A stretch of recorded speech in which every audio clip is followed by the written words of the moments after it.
Hi everyone, Carolina here from Creations Handmade. Welcome to part 2 of my composition notebook to planner tutorial. We're going to start by placing trim on our cover. I'm using red double-sided tape for it. I'm going to burnish it and then I'll apply the trim on top of it, burnish it some more, and I'll trim the edges, the excess of it, with my scissors. My camera stopped working again, so I didn't film what I did with my girl, but I'm gonna tell you. I embossed silver stars on my black tag, and then I offset my girl on that tag. I popped her up with foam dots, and then I glued it to my cover. So now we're going to decorate the inside of our notebook. I'm using ATG tape for it. I like using ATG for the inside of the covers because it's strong adhesive and it's pretty easy to apply. You can use wet glue or any kind of glue that you like as long as it's strong enough so you make sure that your decorative paper is going to hold properly. So I like applying enough tape, and then you'll see when we're going to place our decorative paper, I don't do it all the way flush to the edge. I leave around a 1/4 inch gap. The reason is because when the cover folds, it bends. So if you do it all the way to the end, if you apply the paper flush to the edge, it's going to stiffen and it's not going to fold properly. So now I'm going to trim the excess paper with my scissors. And after that, we're going to file our decorative paper into our cover. I'm doing it using the nail file at an angle so it won't touch the other side of my cover. If it touches the other side, then you're going to lift the cardstock that you already applied there. So now we're going to decorate the back cover. I'm using the ATG gun again, and I apply enough so my paper adheres properly. On the back cover, you don't need to leave as much as a gap since there's no bend when the cover folds. So you don't need to be concerned with the paper reaching all the way to the edge. I usually leave like an 1/8 inch of a gap just to make sure that it works properly. So now we'll burnish our paper and then we'll trim the excess and we'll repeat the process with our nail file. We'll file the paper into the cover and we'll make sure that we do not touch the other side of the cover. So that paper, that cardstock that we applied there, won't lift up. As you'll see me doing there, I'm holding the nail file at an angle almost all the way up so it doesn't touch the other side. And now I'm going to decorate paper clips so I can use them as bookmarks. I'm using some shapes, foam shapes, glitter ones that I bought at the Dollar Tree. And then I'm sandwiching my paper clips in them. And I apply glue also so they're sturdier. I'm going to decorate the elastic band and I'm using a shape from Tim Holtz, a metal shape.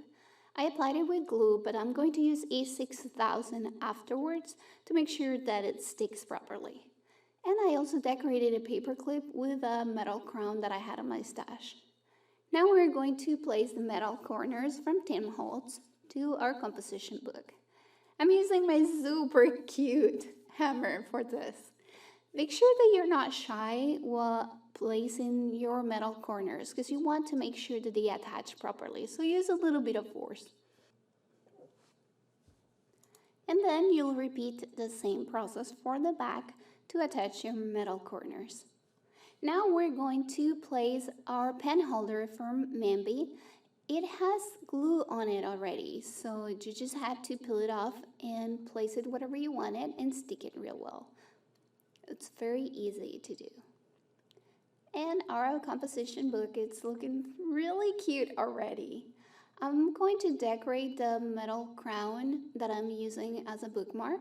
I'm going to place a little key and also a bead on it just to make it look cuter and to match the keyhole. We're going to use a punch from We Are Memory Keepers to create our tabs. We're also going to need double-sided tape and thin acetate. You're going to place a double-sided tape on your piece of acetate, burnish it real well, and then fold the piece, burnish it with your scoring tool, and then you're going to place that piece with the fold to the top. And then make sure that you don't place the piece all the way past that edge over there. Leave a little gap as I show in there, and then you'll be left with one piece instead of two little tabs that you're gonna have to glue together. We'll repeat the same process using a scrap of paper. We'll fold it, we'll burnish it, and then we'll place it into our punch with the folded side up.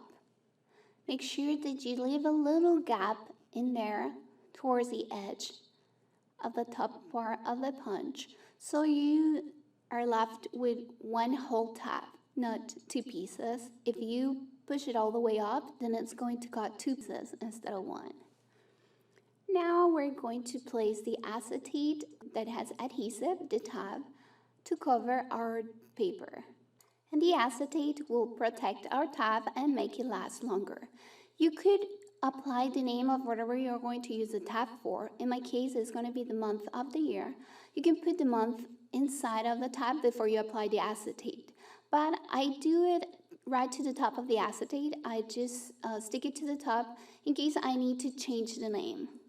Now we're going to place the little envelope on the inside of our front cover. When I used the ones for my prior notebook, they didn't apply the sticky tape all the way to the top. They did it on this one, so I'm going to have to cover the fold in there to cover the adhesive. I'll trim the excess paper, and then I'm going to apply glue to all the back of my envelope so I can have enough adhesion. And then I'll place it wherever I want it on the inside of my cover page. And now we're going to apply decorative paper to our first page. I'm going to place the paper, and I am not going to flush it all the way to the edge either. I am going to place it right on top so it falls properly. I'm going to make a mark whatever I want to cut so it fits my page, and then I'll use my paper trimmer to cut it to size. I'll just trim it along the marks that I made. And then I'm going to apply wet glue to attach my decorative paper to my first page. I like using wet glue for this one since the decorative paper it's already cut to measure. So if I don't adhere it the right way, then I have a few seconds to move it around and make sure that it's right in place. You have to burnish it so you spread the adhesive evenly and it also sticks properly. And I apply another envelope to the back of my back cover page. And here I have the planner pages that I made on my computer and I printed on sticker paper. We're going to start placing them on the inside of our planner.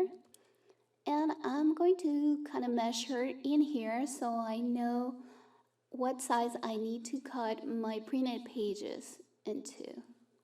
In this case is 7 3/8 by 9 3/4. So now I'll mark my printed pages so I know where to cut them. And then I am going to trim them to size. And since this is sticker paper, I'll need to peel off the backing of the paper so I can apply my paper to my composition notebook. I was going to start adhering the first page of my planner pages to the left, but I messed up while I was applying it. So you're going to see me here going forward, and then I leave that one for the end. You peel off the top part of your sticker paper, you place it, and then slowly pull off the rest of the backing. And you'll end up with this. burnish it so it adheres properly, and then trim the corners so it matches your page. Now we'll place the second sticker page, and you'll notice I do it differently this time. I peel off the whole backing and then I place the page and adhere it directly. You'll have to practice and figure out which way is easier for you. Here I'm using sticker paper, but on my next video I'm going to show you how to do it using regular printer paper and wet glue, or regular printer paper and your ATG gun. I found that using the ATG gun is the easiest way, at least for me, so I'll give you that option. And using regular printer paper, it's a lot less expensive too.